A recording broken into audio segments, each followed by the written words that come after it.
Good morning, everyone. Happy Friday. It's Gateway Office Hours. I'm Ben Larson, and I'm here with my co-founder, Carter Laren. And this is episode 52. That's 52 weeks of, well, you being here with us as we iterate through a process of hosting a web show and podcast and trying to get it right. I think it was, what? We got it right 51 times. Yeah. Well, 52 weeks of me forgetting the lines that I'm supposed to intro with and you picking me up in the background. So, do you want a reminder again? Yeah, I think we're on Twitter at GTWI Inc. You can hit us up with a hashtag Gateway. It's only been a year, Ben. It's okay. You know, it's all right. If they watch enough episodes, it'll all coalesce. We're on YouTube. We are on YouTube and podcasts. Yes, there you go. I sent out an email yesterday, so just read that. There was one episode in this entire 52-week stretch where the technical difficulties actually caught up with us, and we did not air a show. Well, we aired a show. We thought it was the best interview we ever had, and then we lost it all. So we kind of gave a summary of the interview. I don't know whose fault that was. So when you were on episode 18 was when you were on. Right. Yeah. And this is Madeline Duva. Sorry, yes. We haven't even introduced you yet, but that's how professional we are. Yeah, exactly. You were on, and it was like, we came away from that going, that was fucking awesome. That was a great conversation. Lost that? We not only lost it, we never had it. We never had it. What was the best thing It wasn't ever? recorded. It was like...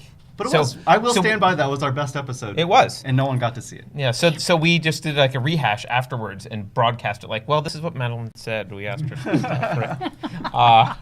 It was horrible. But this time, I can see with my own eyes that it's being recorded and broadcast right now. So we're good. Good. So just be as brilliant as last time. No pressure. No pressure. Yeah. No pressure at all. Well, the last time was much better than what it's going to be today. So use your imagination. Wow. All right. Well, I do want to thank everyone for sticking with us, over the last year. And if you have any ideas of how we can make the show better in the coming years, be sure to reach out and let us know. Otherwise, this one's going to be all about Madeline and kind of getting some advice for hardware startups that are out there. We have some hardware founders in the crowd, so I'm excited for the questions. And if you're on Facebook, shoot us some comments. Otherwise, I'll let Carter kick it off. Well, let's introduce you, Madeline Duva. You are a hardware diva. Can I call you a hardware diva? No? I don't know. That's a bit of a stretch, but... I don't know. Drop, Parrot, something that I just noticed today, which I didn't know you were involved in, Happy Farms Business Incubator. I don't know what that is. They're but it sounds happy and cool. Out of Ukraine, and now they moved to Almaty, Kazakhstan. So awesome. I've done some mentoring over there. So you have... You've got a lot of experience with hardware products and helping founders. You've helped some of our founders. You're helping GrowX now pretty intimately, which is awesome. And I think, a lot of people are always, hardware is hard, right? People are getting upset when we say that, but whatever. Yeah, I just read an article that said, be upset. Stop saying it's that. It's still hard. And a lot of people, I think it's hard because a lot of people come in not expecting it to be so much different than software. So. Right. We really want to just tap your knowledge a little bit and have you tell people a little bit about hardware. But first, can you just give a background that's more extensive than my Okay. Let's see. After grad school, I worked on the East Coast at Fidelity. Came out here, went to a startup that was a spin out of SRI. I've been involved in a number of different startups. The last one I was actually, had a bona fide job was at a company called China MobileSoft, and we created a complete Linux platform for mobile phones before Android. I was the CEO of that company, and we sold it to PalmSource. And then Access bought PalmSource a lot because they wanted our team in China. Since then, I've worked with a lot of different companies, Degimo, which was an AI company, and a lot of great folks have come out of there.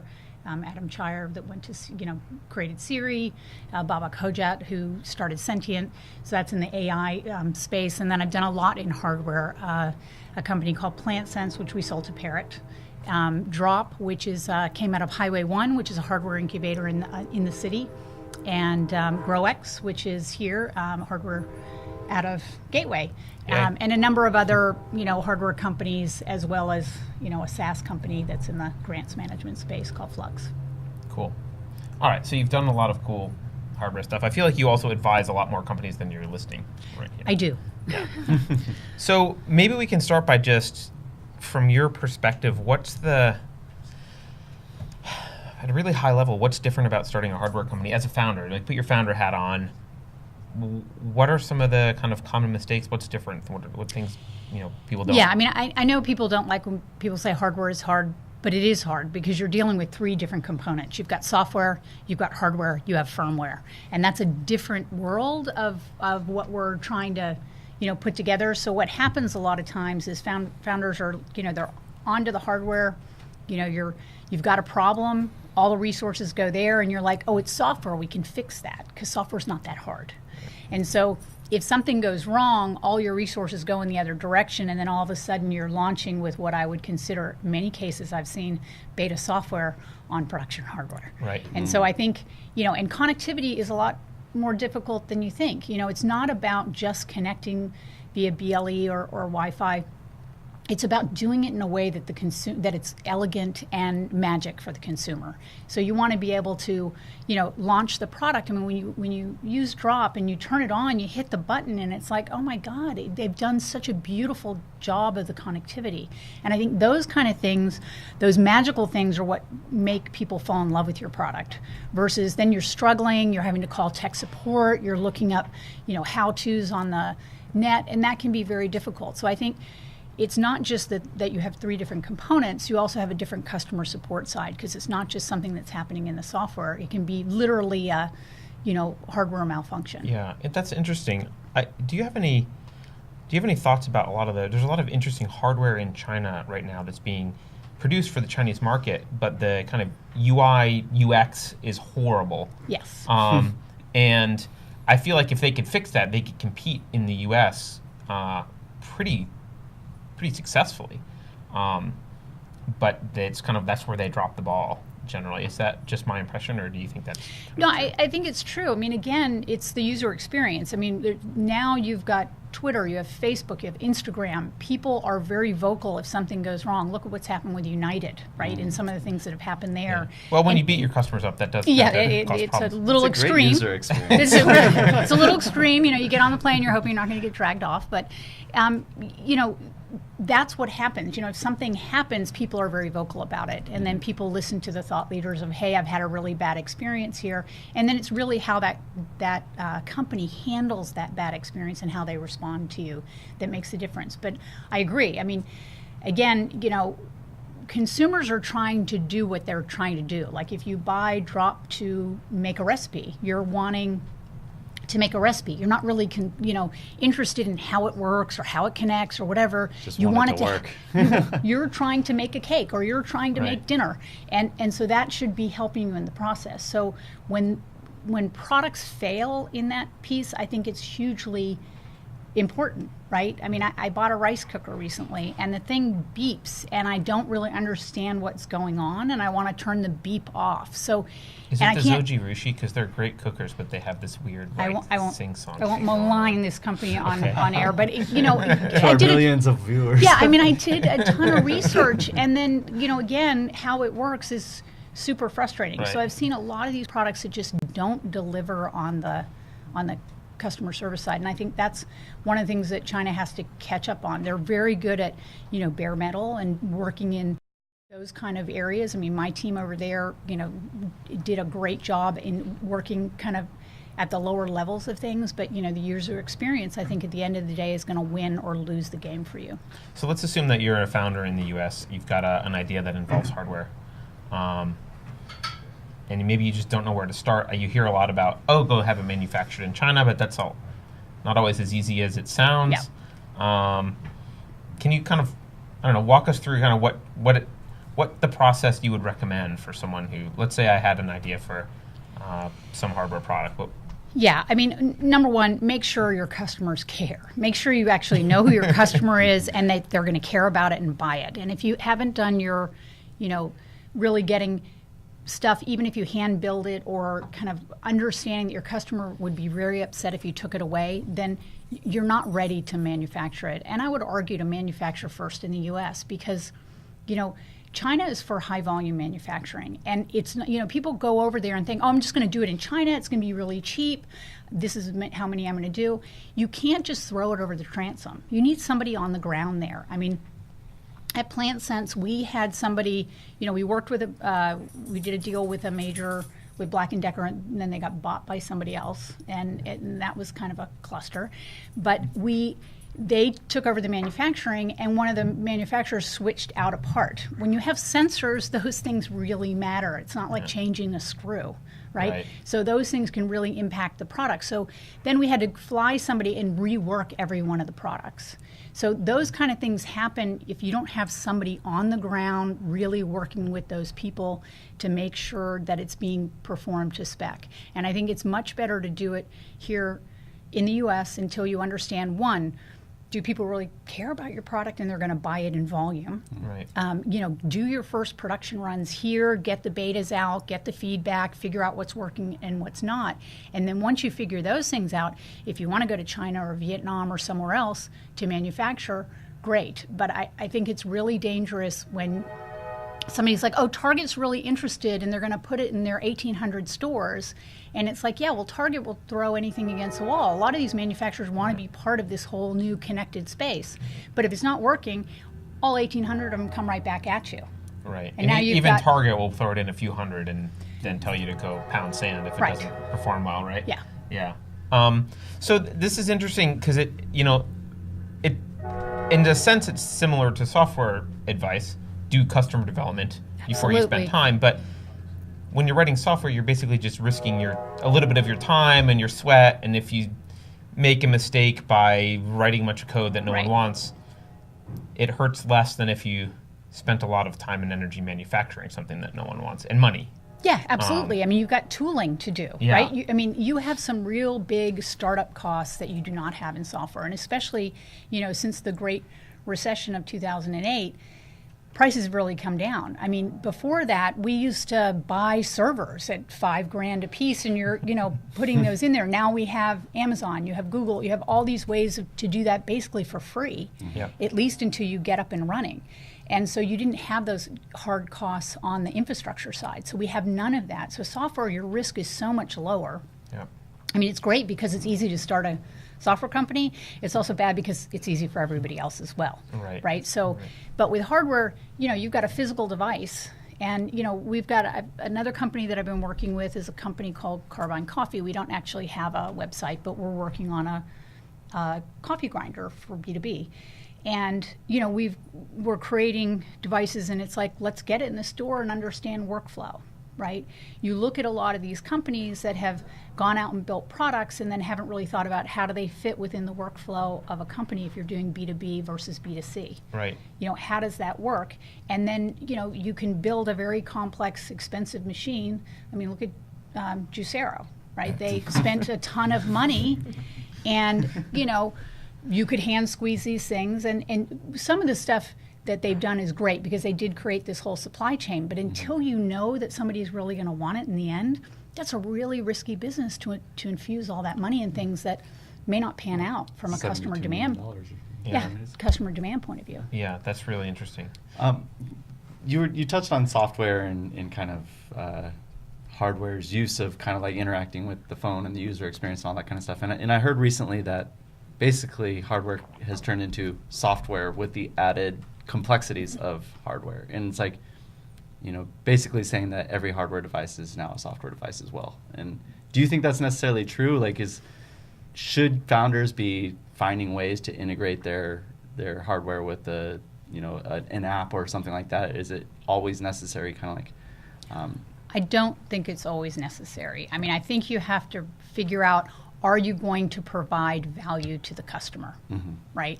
So if I've got an app that's not providing me value, then I'm not even going to use it. So I'm using the hardware device. I mean, Molecule, I love my Molecule. It's another company that came out of Highway 1. I bought one of those.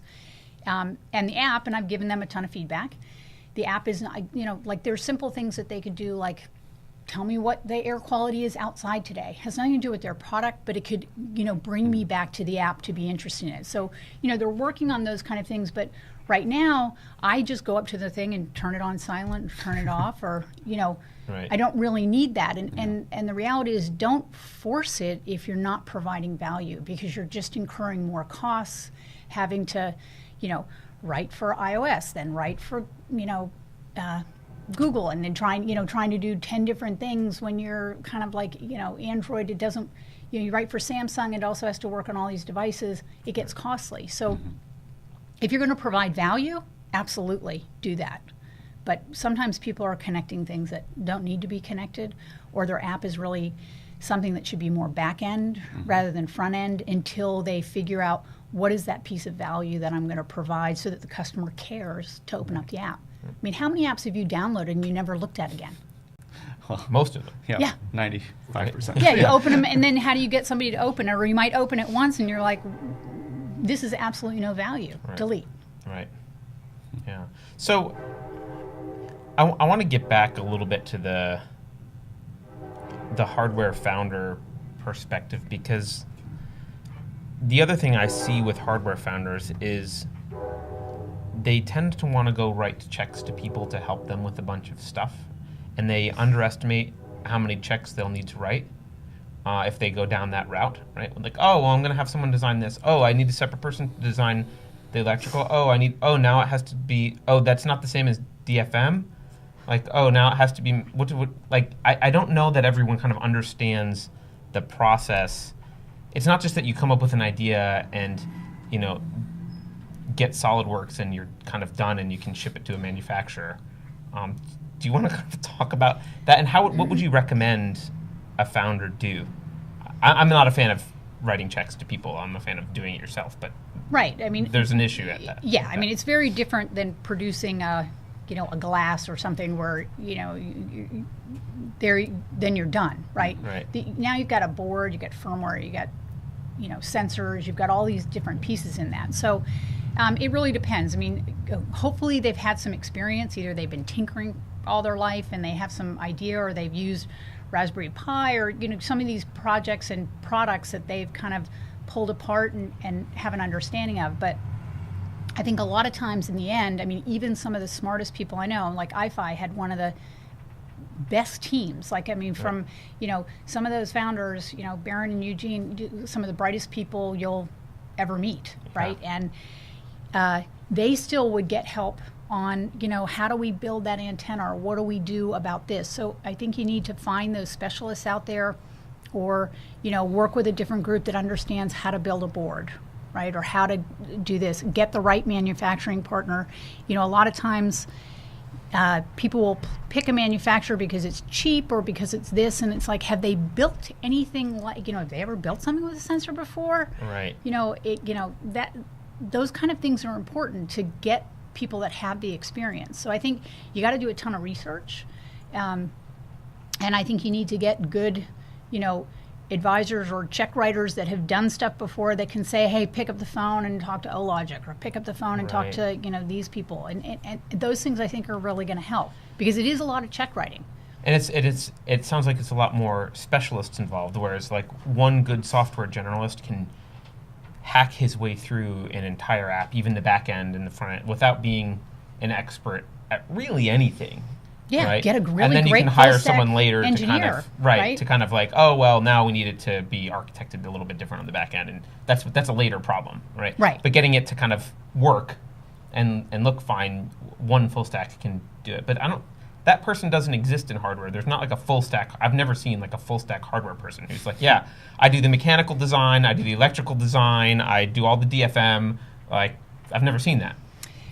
I'm maybe sure they exist. They're out there, and but I certainly haven't come across them, and I don't certainly get the cream of the crop, stuff, because I'm not, a gazillionaire, right? So I don't get to see all of those things. But I mean, I've seen some super talented people, and I see a lot of outsourcing at the beginning, and then as they pull in technical talent, it's like, oh my God, I need an ME, and I need an EE, and I need, some help on this piece. So it's really kind of figuring out, and I think part of that's because they don't really understand the process and how difficult some of these things are. If you're building a little tiny device, which Bluetooth is going to be the small, going to take it's the smallest die size, and which one has the best power consumption, right. because that's super important. I've got a company up in Vancouver that I help called Fatigue Science, and they have a wearable that focuses on fatigue.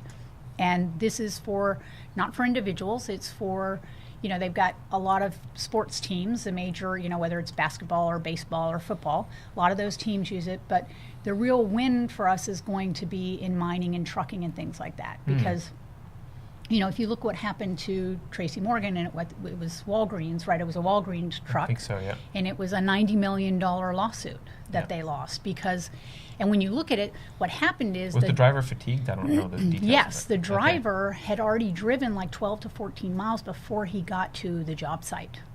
Oh. So he was in compliance according to how many hours he had driven. Right. But he had already been awake for a long period of time. So these kind of, their product can help, deal with that. But we've had real issues because when you go into a mine, some of these mines, you ship somebody in and it's 30 days, like they're in there 30 days. So you're not going to be able to upload. You're not going to be able to, now they're starting to do some things with upload, but you can't, recharge it necessarily, or you can't, change the battery. So it's got to work for a long period of time. And so there was a lot of work done on power consumption and those things. It used to be a connected device, and now we've moved to a wireless device, and our customers have stuck with us. And now we're in a point of really getting some very significant pilots, and we're super excited because we're getting repeat orders. And that's, what happens. But it took a long time, and they manufactured in the U.S. Yeah. Right, and that was still a little painful. Where they could change it more right? quickly. But you're and at least directly there. with the team. Yeah. And then now we're hopefully going to move over to China because now we're looking at significant volumes. Right. So you kind of wait. You put off going to China until you know that you've got it right and you need the volumes. Yeah. And then you put a person on the day, ground in China. You can go to China and spend all that money. You got somebody on the ground. Something goes wrong. Now you got to fly your team over there. You're a long way away, and then you build all this stuff, and then you're out there, and the customer goes, "I don't care.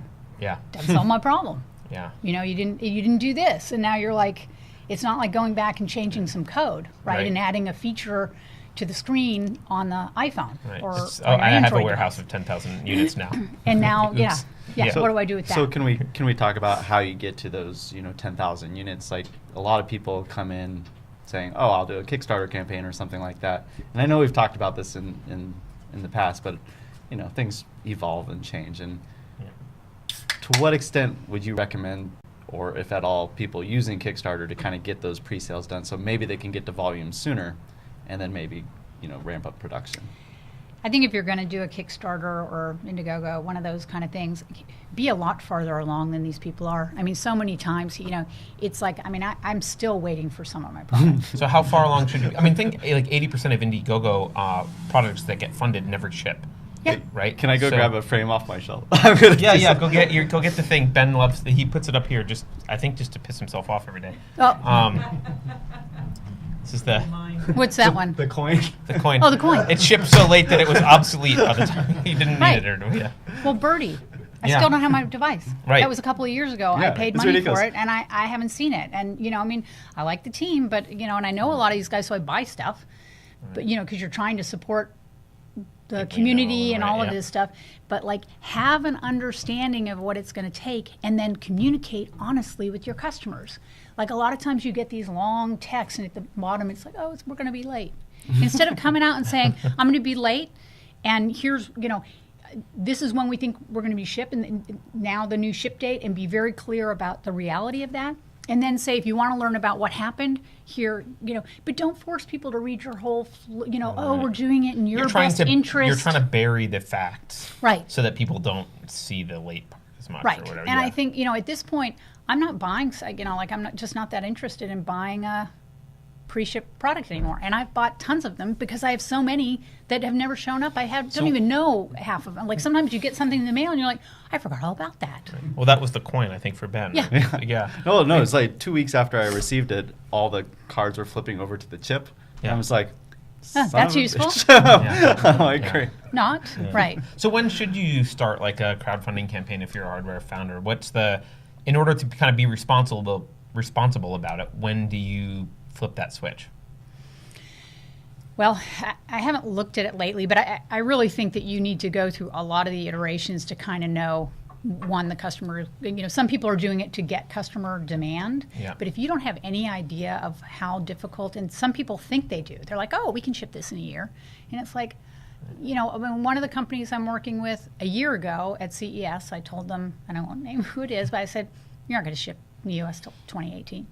And they thought I was being negative, and they were bummed out and kind of mad at me. They're not even shipping in China yet. So they haven't manufactured to deliver, right? Wow. And so we are not going to be in the U.S. and at least until 2018. Who knows, right? So you can say all you want and you can think that you know it, but unless you've done it before, and even if you've done it before, I've seen people screw up. So don't burn your early adopters are your biggest fans, and people are just like setting the early adopters on fire. Yeah. And I think that's just not a good way to go. Should you wait till you have a kind of date from a manufacturer that, like, okay, the design files are all there, the manufacturer's given us a date, we're going to pad it a little bit, and that's what we're going to kind of target? And then we're going to start our campaign. Yeah, because if you tell me you're buying this and I'm going to ship it in 12 months, but you're super clear, like, I just don't want 12 months to come, and on month 11 and a half, you tell me it's going to be 10 another months 12 late. Months, right? Yeah. And that's what's happened a lot. Right. And you're disillusioning, the people that really do want to support this industry. I mean, I think a lot of us want to see these products out there. They're, some of these things are super inventive and super fun. Some, I think, shouldn't see the light of day anyway, but that's, that's fine. Matter of opinion, yep. right? And, but try and be realistic and really work with somebody who knows what they're talking about, rather than just going, oh, we can, we built a prototype. I mean, when you've built a prototype, you are still so far from production.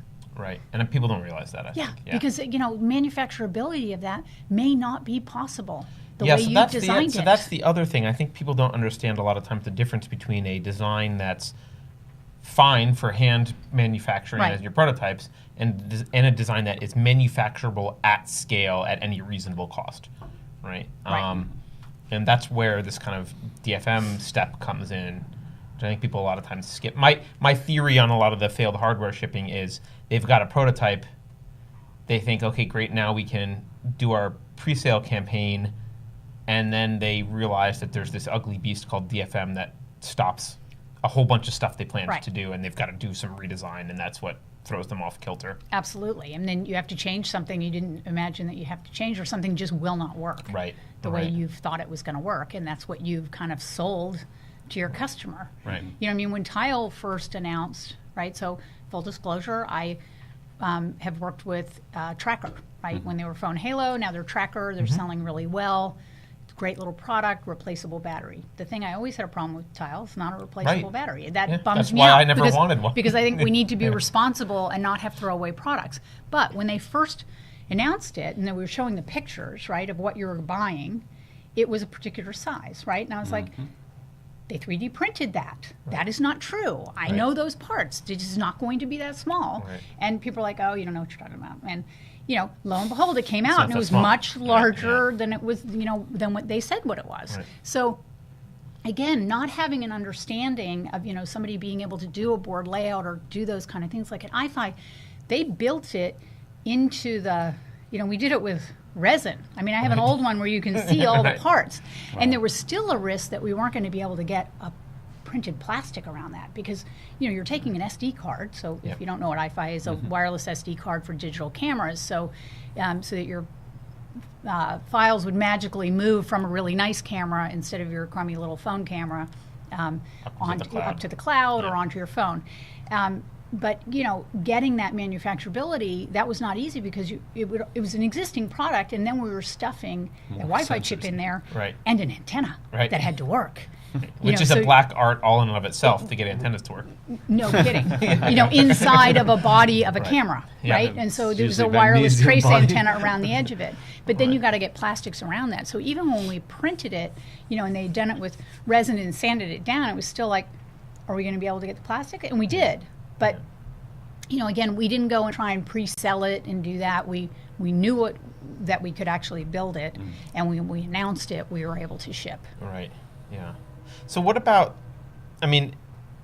funding then? If you're not going to go through crowd funding as early as you might with software, although I don't know if people do crowdfunding for software, but whatever, a CPG product or something else.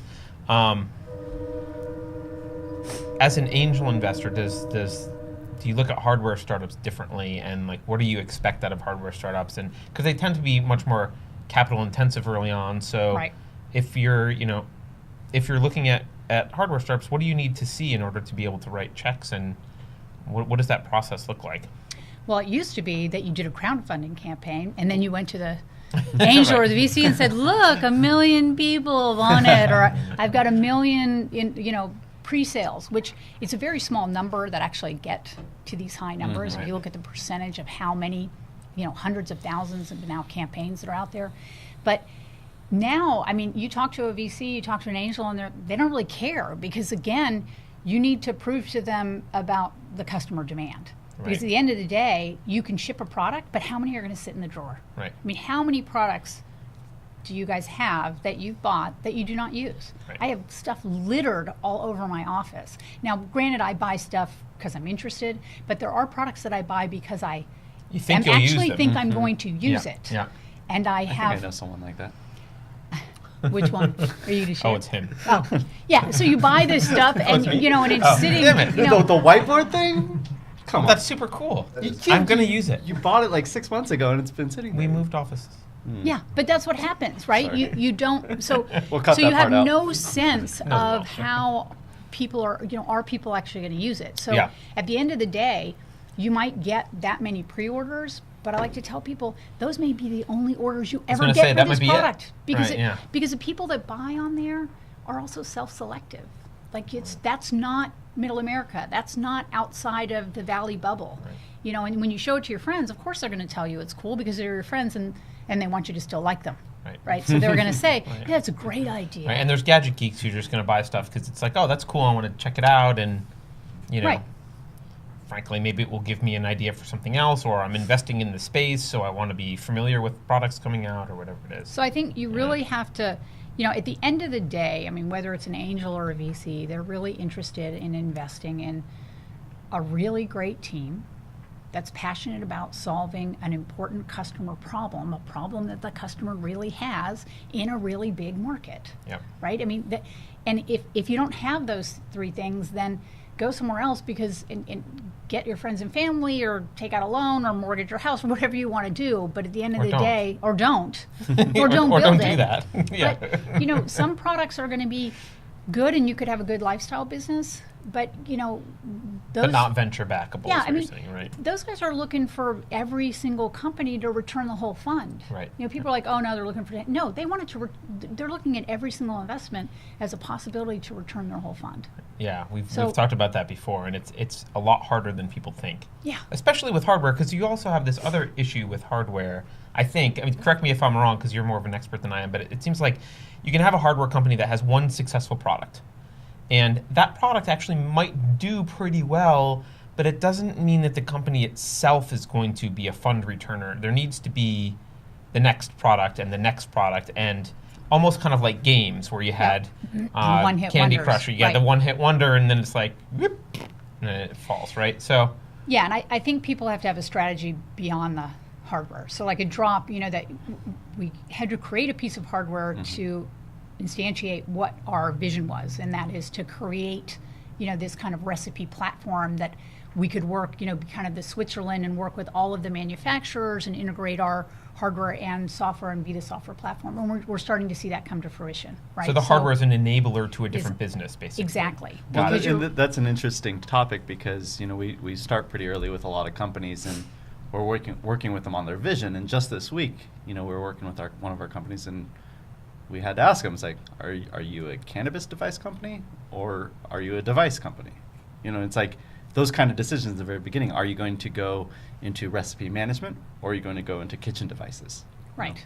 Right. And to really kind of think about what, but you got to start somewhere, right? You have to take you might have a really big vision, but you got to take the arrow out, your quiver and kind of go, okay, this is what we're going to do first. So we're going to do this, we're going to take this hill, and then we're going to kind of, move from cannabis to growing some other high, value crop that requires a lot of water because we can reduce the water. Right. So there, how are you going to think about that?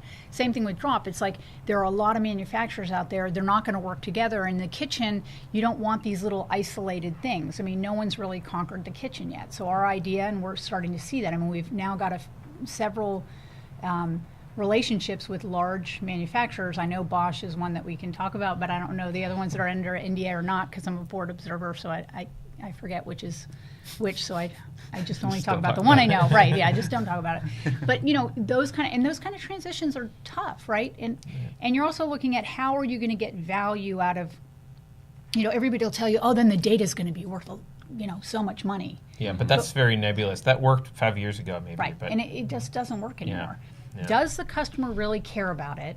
How are you going to impact their business, or if it's B2B, or how are you going to impact that consumer? And if you create love within that, I mean, Hatch Baby's a really good. Do you know that company? The name rings a bell, but I don't know. Weiss. So she's the CEO. Okay. I mean, I know her. I'm not working with them, but I love what they're doing. They're invested by True Ventures. What do they do? And they had, their first product, and she came from software. They had never done a hardware product before. They did a really great delivery. It's a changing pad that has a weight scale in it.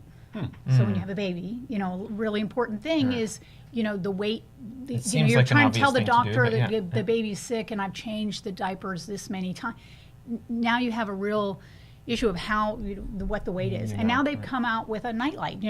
Like a year later, they've got a second product. Why can they do it and other people don't? Well, they're solving a real problem. They're solving a real problem, but and her husband, so that he's the engineering side of it, and they really did their homework out front. So delivered their product, and then were able to iterate on a second product. But you've got customers that like your first product. So much easier to sell to a customer you already have, Right. than going out and looking for somebody else. It's like, oh, I already like this product. Now they make a light. Right. That's great. And I need one of those. So I want this sound that's machine, a good right? point. Yep. Now I'm going to buy this product because I like this brand. And they did baby stuff before. I forget the name of the company, but they came from that world, and they're going to create a community. And so that community is going to become valuable. So I can see that vision, but they created a really beautiful product. Right. Now they've created another product. Well, that's a beautiful product progression. I don't know. Exactly. As someone who's changing a baby A new fairly father. often, Right. it's like the first thing you do is like, oh, I'm going to go change the baby in this room, and then you haven't thought about the whole thing. But then it's like, oh, I don't like turning on the bright light because then the baby gets pissed off, and so like, it'd be great in here. I'm going to go to Home Depot and buy a nightlight. And if the customer's already at your it's this at little your doorstep, light, you're and just it's like, got here it is. it's got sound and those kind of things. It's got little sleeves, so you can change the kind of look of it. Pictures, I mean, again, well thought out, done their homework. I mean, I haven't talked to her about how she actually done that because we haven't sat down for a while, but super impressed with what they've done, and hope they are super successful, because you want to see great success in this. It helps everybody when you see these new companies create a product and then do a really good job with it. So, okay, let's say you spent your time and maybe some little bit of friends and family money to kind of do your prototype and actually do some DFM, and you've found at least a manufacturer for kind of your first initial run. Right. You feel like you're solving a problem. You've kind of tested it a little bit. You feel pretty confident at this point. When you go out and raise, I mean, I've met of a lot of hardware companies who are basically telling investors that they're raising money to pay for inventory, which they don't say it in those words, but that always bothers me, but I don't know if I'm odd. Well, I know I'm odd, but I'm not sure if I'm odd in that particular way. Is that a thing? Are investors okay with paying for inventory if everything else is in place, or is it kind of like I don't want to pay for inventory? Well, I mean, you will have to pay for inventory. I mean, some of the money Sure, will but be it's used for for Yeah, I really don't know. I haven't really thought about that perspective of it, because when, I look at it more that you believe in the vision. These people have actually gone out and talked to the customer. And part of it, when you're doing customer development, one of the things I've really got to recommend, write your theses down. Do not just say, go out there and, you have your questions and you're making these leading questions to get them to answer it the way you want to, but set up what you really think. Have hypotheses, because we all have that confirmation bias. You hear something, you're like, I always thought that. Somebody does something, you're like, I knew that, and no, you didn't. Right. You thought this, and then you go and you do something, and you haven't written it down, so you have nothing to say that no, this was your prediction. It's easy to rewrite history to make yourself feel better. Exactly. Yeah, absolutely. And it's a confirmation bias, because maybe you sort of thought that, but you actually believed this. So figure out, what is your hypothesis? Because what that will tell you is that you go out and then you test it, or you get information back. Then you can kind of go, I thought this. Why did I think this? What was wrong with my thinking? You get a nice pass-fail kind of at that point, exactly. right? Yeah. Instead of this sort of like, I always knew that. Right. And I'm just going to do this next time because I don't need to talk to the customer because I know what's right. And it's like, no, you don't.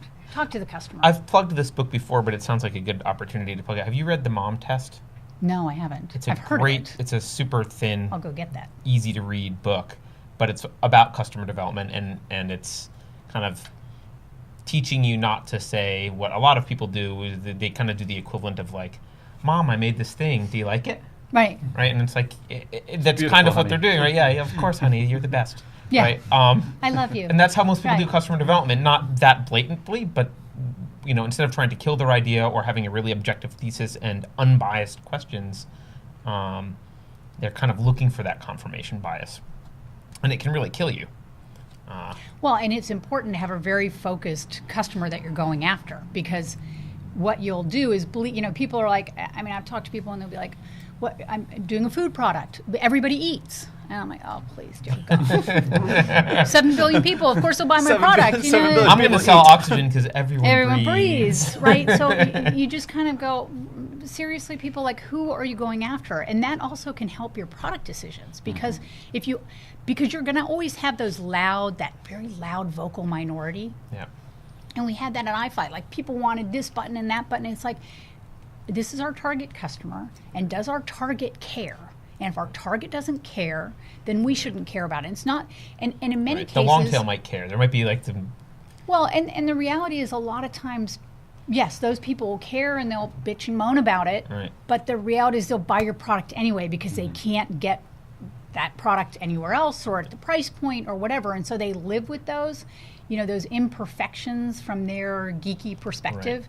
Whereas, if only it would be better if it made toast, but I still want it to upload my photos. Exactly. So and I think that's the reality. Okay. So at the end of the day, you want to be able to do, and looking at your A/B testing, like, test absolutely everything, but don't keep adding stuff. Like, if you add something new and your growth rate stays the same or starts to go down and you're still growing, they hate your new feature. Right. Get rid of it. Yeah. Like, really think about, it's the 80-20 rule. Kind of focus on what you have and making that better, and then really understanding, and send those surveys out to say, do you like it? Welcome. Do you like it? What would you change? Would you recommend it? So you can get a sense of, I used to read every single one of those that came in as just a board member and investor at PlantSense. I read every single one of those because I found it fascinating, because we had 4 open-ended questions, because it was small. But, and then it started getting a lot of them. We sold $1 million product. And but you're reading a lot, but you learn so much. And then all of a sudden you're starting to see patterns. Right? Like, everybody's asking for this and nobody's asking for that. And we thought that was really important. So maybe we shouldn't be spending, 4 of our engineers focused on this feature that nobody seems to care. Yeah. Right. Interesting. Cool. Should we let the studio audience ask some questions? Should. I think. Yeah. Hello, studio audience. We're monopolizing Princessa Madeline. with the mic. All right, guys. Any questions, or should we just keep going? Oh, Josh has got a question. Sure. And there's a puppy in the It's like, audience. I wrote down. He 30. wrote us down. He wrote down his question. I want to know what the puppy thinks. The question cannot be, what is your bank account information? Yeah. I don't know it, so I can't help you. When working with engineers, how do you evaluate them, and sort of when you're hiring them on, how do you kind of minimize your risk factor in the beginning, whether or not they're the right engineer for you? That's a really good question. Luckily, I'm not the one ever hiring the engineers. But one of the things that we used to do at China MobileSoft was they had a coding test. So we had them write a piece of code so we could kind of think of what their process of thought was. There's a site, I wish I could remember the name of it right now, and I sent it to GrowX, I've sent it to a couple of people. And they work with a lot of big companies. I'll get it and give it to you guys. They actually do a coding test, and then people can hire them. I think on the engineering side, at the end of the day, somebody may look great on a resume and talk really well, and all of that stuff is great. But at the end of the day, if it's an engineer, you need them to code, right? He or she has got to be a good coder. So I think a coding test is a good idea. And I think, people talk about you can be very educated and not be a good coder, and you can have done it yourself and be fantastic. So I think that's a big piece of it. And then really figuring out the cultural fit. And what I mean by that, I don't mean like, hey, she looks like me or he looks like me, and I'd be happy to have a beer with him. I've had people say that. We were going to hire a customer development person, and I had a CEO go, I'm more comfortable. I feel like I could call him late at night and whatever. And I said, I put my foot down on this one because customer development and customer support I know quite a bit about. And I was like, absolutely not. I met them both. And, you hire this person, he's going to be a disaster. She's great. And we hired her, and, a month later, he's like, oh, my God, what was I thinking? So you really have to step out of your box about what's the cultural fit, what is this person doing, who are they interacting with, and then also really reach for diversity on your teams. Men, women, people of color, all sorts of different people, because guess what? They have a perspective that you don't have. And they're going to bring that to the product, which is so super important. And there is now data, because I love data, there is now data that proves that diverse teams actually perform better. So quit sitting there when you're, I'll look at these teams and it's like a bunch of white boys. And, I have nothing wrong, nothing against white boys. I dated them growing up. I have a lot of white boy friends. There's nothing wrong with them. I'm not making any disparaging remarks. But they're not the only people on the planet, and they're not your only customer. Right? If you're building a product for women and you have no women on your team, what are you doing? Right? It's a diverse country. Get a diverse team. And I think that's going to be super important. You're going to get a better perspective. But have your engineers do some coding for you or solve some problems. I think that's at the end of the day. And then, of course, have a contract where they can leave in 3 months, you can leave in 3, get rid of them in 3 months. So it's got to be something that's mutually beneficial for both parties, but it's not easy. I don't want to put words in Josh's mouth, but I want to drill into that a little bit because I think there are cases, I don't know if this particularly applies to Josh, but there's cases where you're looking for someone to maybe help with the mechanical or the electrical DFM or like some. Probably you're not hiring them forever, right? But you need them for the next couple months to do something. And when you're a founder and you don't have the skill set to analyze whether they're good at it, because if you did, you would do it yourself, right? So, True. You're kind of stuck in this. Okay, well, I've got this much money allocated for this. It's critical. It's a critical path thing. If I hire the wrong person to do my electrical work, it can be a real problem. I'm going to be behind by 2 months and out the money that I need to hire the next person, and it's going to really screw up my my ability to get my product to market. What's the magic silver bullet to fix that problem forever for everyone, Madeline? I have no Call Madeline, idea. that's all right. I have absolutely no idea. But I mean, again, I think part of if you're going to do a startup is talking about your product to everybody that will listen to you, right? And you need to kind of get your enthusiasm That's an entire up. episode in itself. Well, but it is because you have to convince people to join you when you can't compete with the price tag or the salaries of a Google or a Facebook. So if you're not excited and you can't pull people in, so you got to be able to pull in the best, and then you got to build your network. You got to talk to a lot of people, call in folks. I mean, I do that a lot for folks. Like we were looking for, there's one particular guy that I really like, and he's done a hardware startup that failed, and now he's doing a software product, and he's helping Carbine, right? Yeah. And I keep going, has your product failed yet? So that you can join us full time? So he's doing some cycles with them because he needs to eat, right? And so, his wife has a great job. She actually works at Google, so she makes good money. But at the end of the day, he's doing some cycles with them, one, because he thinks the project's cool. But he, also it helps him as he's doing, because he's just by himself right now, and he's building that, and he's got some customers, he's got his first customers he's rolling out to. I do want him to be successful, but sure, with you. Yeah, with us. We want it to be successful with us. But I think some of that can happen, right? You look at people and talk to other people in the hardware community, because sometimes you can get, over at Molecule, like Ryan, I had him talk to them because he's a really smart guy and maybe he can be a good mentor for them, right, on the ME side.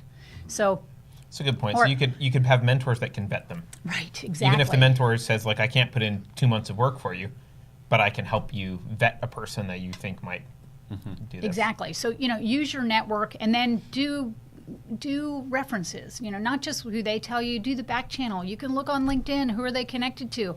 Find somebody to talk, who's worked on a project with this person, right? So do your homework. And a lot of people want it short-circuited and they want people to do it for you. Doing a startup's hard. It's not an easy thing. I mean, if you think it's going to be easy and, everything's going to fall in place and, you're going to call somebody and they're going to find you the perfect engineer or whatever. And I mean, I have people who are looking for ME. I need a COO in one case. We just got a VP of sales at Flux, and we're really excited about that. Those are hard things to get. Like when you're trying to get, they've got over $6 million in sales last year. And so, you're trying to get somebody at a different level, right? Mm-hmm. And we're kind of in that growth stage. So now you're looking at a different level of talent. So it depends on where you are, but use your network, get to know people, and then, see if somebody will help you, with a few cycles. Hey, look, I'll pay you for some of your time if you can help me kind of look at this board design, right? And they're good. Cool. More questions? Yeah, thank you for this amazing walkthrough of the hardware process.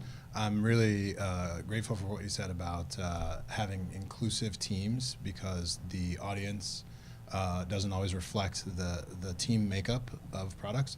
So, and you're also talking about the 80-20 rule, which I thought was very apropos. So I was curious, when you're actually validating a market, what are the do's and don'ts for saying, like, this is a product that we should build now because we have the validation from, this wide swath of people that are actually going to buy it? And when do you say, we can't make this product because, our assumptions are false and there's really not a customer base for this thing that we believe in? Yeah, I wish I knew the exact answer for that, because I don't think there's a hard and fast rule for it. But I think there's a couple of things to think about. One, Lean Startup talks about it, that when you're doing customer development, if at least 30% of your kind of beta is not going to cry if you take away the product, you are not ready to move on to the next stage. You're not ready to build that product, right? So I think that's a really important piece, is to really think about, somebody may like it, and somebody may like it if it's free, right? And you've seen a lot of these freemium products, right? So they're getting tons of people every month, and oh my God, their growth rate's great. And the minute they put up a paywall, shoosh, they're all gone. So I think those kind of things are very important.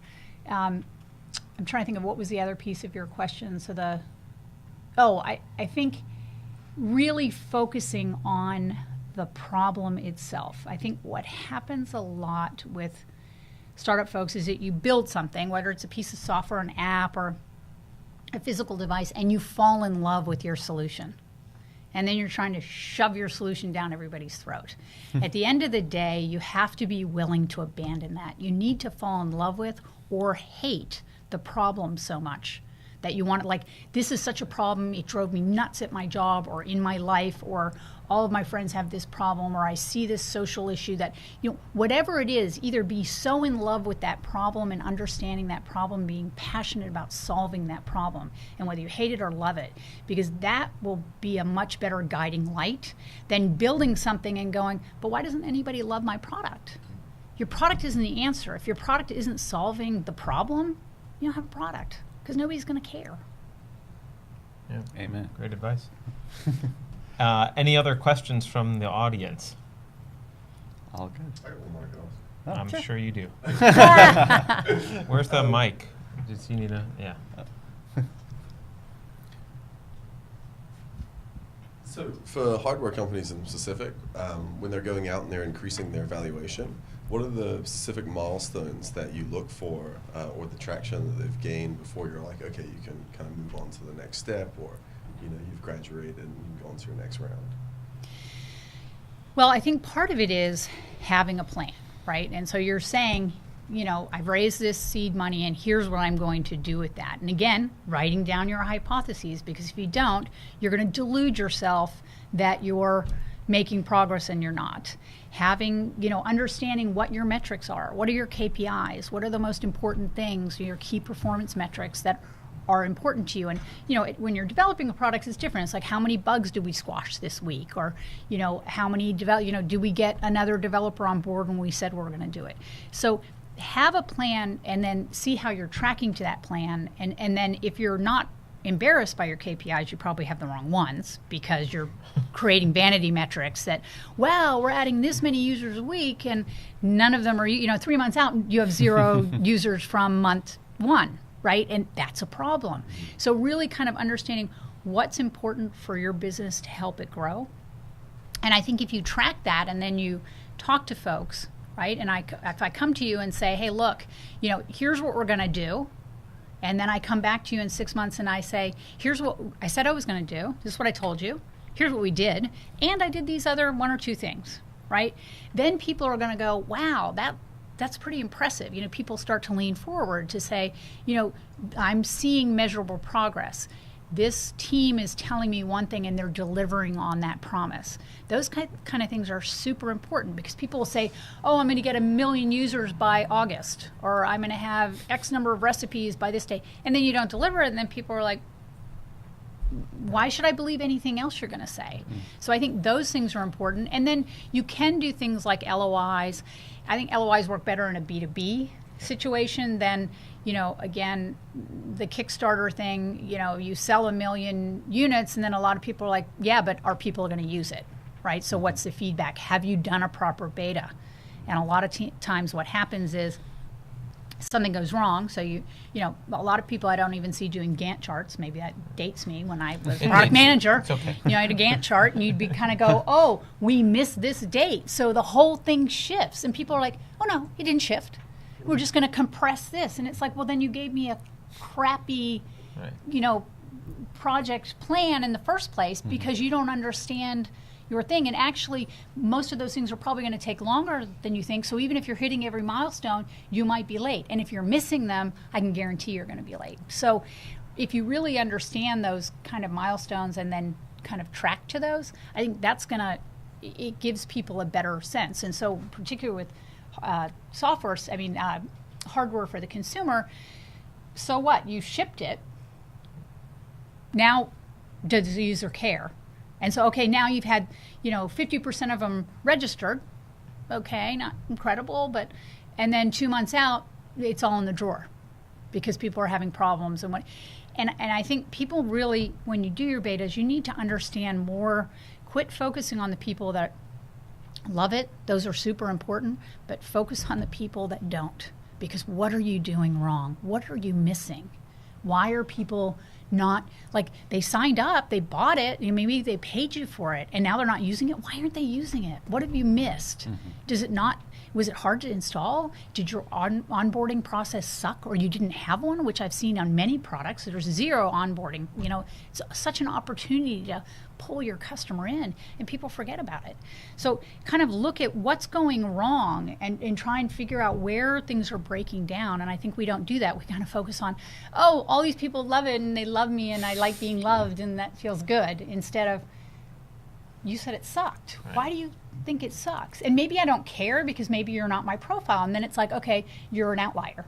Right. Or no, you're in my profile, and what have I done wrong and what am I missing? Right. Like Molecule the other night was updating the software. It was at night. And I sent a note. And I'm like, you guys, it's 10 o'clock. I've waited about an hour because I'm doing something. But I'm hearing it going, ooh, and you know, I sent Lewis was like, oh my God, I never thought about doing it. He goes, I shut the whole thing down. It's going to run in the day. I said, make it run in the day. Most people are going to be gone. Yeah. Don't do it at night. Yep. You know, so it might be in the baby's room, and then it's 10 o'clock at night, and you're waking the kid up, and then the parent wants to kill you, and now hates your product, tweets about it. They have 10,000 followers, and now you've just lost a score of things instead of no one even knew it updated, and now something works better, and wow, wasn't that magic? Right. Yeah. So thinking about those things, and you forget because you're just not, if you're an engineer, you start working at 10 o'clock, Yeah, right? absolutely. Perfect time to update. I want to see if it worked. Hey, look, yeah, it updated, but mine didn't, and mine was a special one because I also had the beta software, so it was causing a different problem. So I'm not saying they screwed the update. No, but it's they a good just, point, right? It's thinking yeah. about everything from the customer perspective and Right. and from the problem, which is you have a baby, Right. which I don't want to categorize as a problem, Yeah. but sometimes Is it a feels like problem? one.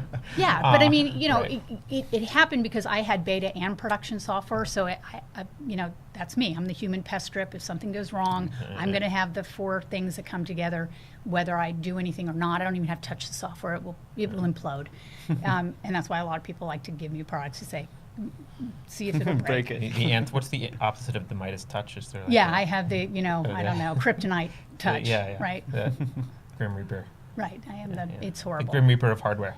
So That's but- your new title. But it was but it was a really good thing for them because I was one of very few people who would have had that problem. But he also learned a lesson of, oh my God, let's not do, because this could. What if it happened to everybody and it were at night? We should be doing it in the daytime. Yeah. Don't do it at 6 a.m. Don't do it at 10 p.m. Like, pick a better hour. So Cool. it's about learning. Yeah. Awesome. I think we're out of time. Oh, out of time. But on that note, thank you very much for coming in. It was an awesome Oh, it was super discussion. fun. Yeah, super I fun, think you you guys. did better than the last time. I to be did? honest. Well, so did No, we. the other No, one you're was supposed to No, say you're- that it was not as good. Not as good. The other one was Most incredible. I'm really sorry you missed it. Yeah. This was was incredible. okay. This was disappointing, but Yeah. if you had seen me before, you would have been really Yeah, impressed. yeah. Oh. But well, I was impressed. I tried. Second best. I tried. Yeah. Okay. Thank you very much for trying. Hey, you're very welcome. for Super coming fun in. to be here, and thanks you guys for coming and all your questions. They were great, and happy to answer questions. I mean, I'm always pretty available to do that. And if I don't ever answer you, then email me again because it just got lost. In the plethora of stuff that comes through, like everybody else. Know how that Email is. Yeah. is great, but sometimes something falls through. Sometimes you just need to let it fall off to the bottom right of your in inbox. the that's true. Yeah, I relate. Yes. Yeah. All right. On that note, we'll see everyone next week. Yeah, we have Same Eric time? Bond from Hustle Fund coming on. It's going to Cool. be an awesome discussion for episode 53, 53. the first one of our second year. Yeah. Yeah. So happy birthday, Gateway. Thank you. Yeah. Yeah. Well, Gateway office hours. Gateway office hours. Yeah. Yes. Right. Well, that's an important thing. Yeah. Yeah. Yeah, it is an important thing. So we didn't think we'd keep this up for a year. So No, it just kind There you of go. started happening on a regular basis. Thank you, Jesse and Michael and Princessa, for running things in the background. Yeah, we'll be back next week. Happy Friday, everyone. Have a See you good later. weekend. Cheers. Bye bye.